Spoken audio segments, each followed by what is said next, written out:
అందరు ఫోటోలు కూడా పెట్టుకోవాలి మా చెప్పకూడదు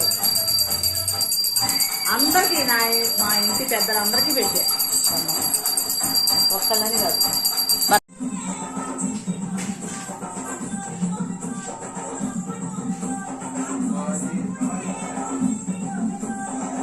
అరే డెవలప్మెంట్ ఉండేదా